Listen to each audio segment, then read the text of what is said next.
Oke, saat ini kita mau istirahat. Tiba-tiba ada suara ya.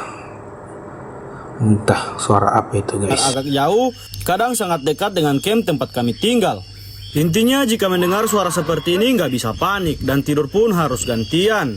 Karena suaranya terdengar sudah lebih dekat dengan camp, Bang Kajo pun langsung menyalakan api. Dan malam ini kami putuskan nggak akan tidur. Saat kami sedang bermain kartu, suara aneh pun muncul dengan tiba-tiba.